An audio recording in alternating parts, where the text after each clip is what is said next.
Morning. How do you do? With the FBI. You have a couple of minutes? Like to talk in? No, a couple of Your name is Beckwith. Beckwith? Right. And yours is Fulton. Fulton. Right. From which? New York. New York. There's only one. only one here. Is probably what you assumed we came for, to obtain any information you want to give us about the Muslims. I didn't assume anything. No, that's a very general statement on my part, but as you know, we follow the activities of the Muslims as best we can, but we're always looking for new avenues of information, and who better than than the head of the Muslims. At least up till a month ago or something like that. You're wondering how's your suspension status? No one knows but Mr. Muhammad. You have to ask him. You're still in the status as of now. I mean, you're not working now or teaching now at all. Well, I'm still under the suspension. That's what I meant. Yes. That's a temporary thing, as far as we know. He's the only one who can give out any information on that. Yeah. I couldn't say anything beyond what he has said. Yeah, I think he has said that it's a temporary suspension. I'll be frank with you, one of the reasons we picked this particular time to contact you is because of this suspension. The suspension was brought about by my own doing. Yeah, exactly. But who knows what was in your mind when you did receive the suspension. In other words, bitterness could have entered into it. It would not be illogical for someone to have spent so many years doing something then be suspended. No, it should make him stronger because it makes him realize that law applies to the law enforcer as well as those who are under the enforcement of the enforcer. Well, you've taken nearly a perfect attitude toward the thing, which is almost unhuman, really. I mean, you've taken the attitude that Mr. Muhammad wants everyone to take if he chastises them. Which is fine. I mean, more power to you. But you see from our viewpoint that there's at least a chance, and this has happened with other members of the organization, they're suspended for some reason or other. And we talk to them, and they, that's damn people up there, and they're, of course, cooperative. Why? Because they're bitter. Now, assuming you resume your duties, we would be, as you sure know, interested in having you help us out. Help you out to do what?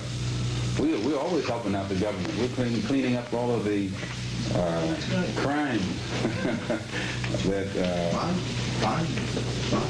we help it out more than it helps itself. We're at least able to reform the people who have been made criminals by this society. That's right. By the corruption of this society. And any way to help it out other than that, I wouldn't even know how to begin. Well, what we're interested in, basically, are the people who belong, the names, the members. My telephone number is OL16320. I'll get it. OL. 16320. Now, by this suggestion, That's like telling you the sun shines in the east, from the east. Well, no comment. And the teachings, the plans, the programs. No teaching is more public than ours, and I don't think you find anybody more blunt in stating it publicly than we do. No, exactly. I don't think you can go anywhere on this earth and find anybody who expresses their views on matters more candidly than we do. I can only agree with you. No, that's right. You're right. You do. The main thing is there is a certain area of responsibility. This is, of course, getting into our angle of it. What we really want are the names of all those who belong. The names, who they are, the identification. I don't even know them. Do you keep no records? It's not my job. I'm just a preacher. Yeah, but somebody up there keeps the record. I don't know who.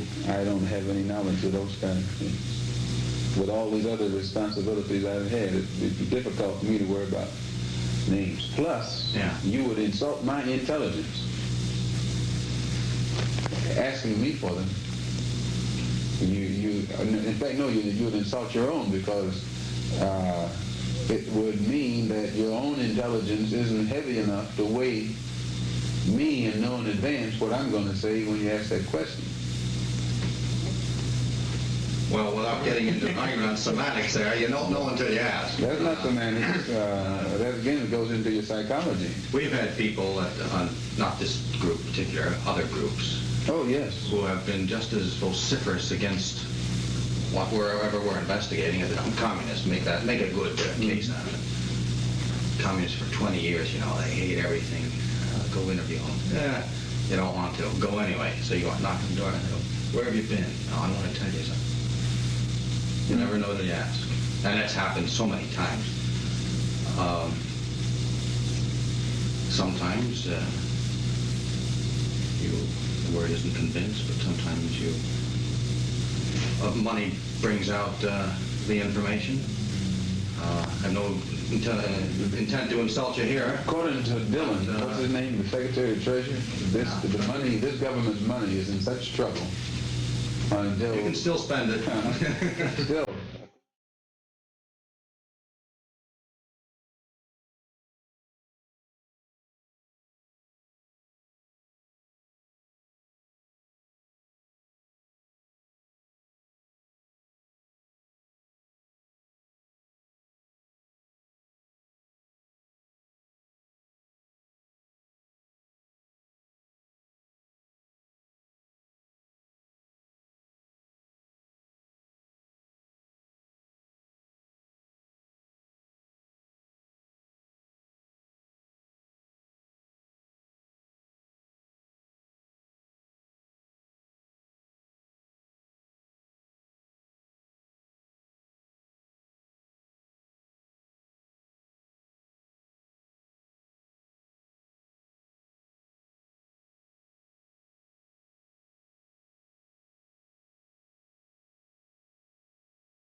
No government agency. That's fine. Because they should use that same energy to go and find who bombed that church down there in Alabama.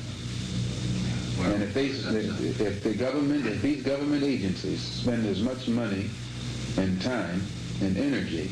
You know what somebody in the South is saying today? Few people would go up north, investigate the Muslims with the same energy you're trying to find this bomb here. The Muslims don't bomb churches. I know. They say that. But still, the Muslims don't bomb churches. No, if we broke laws, they'd have us in jail tomorrow.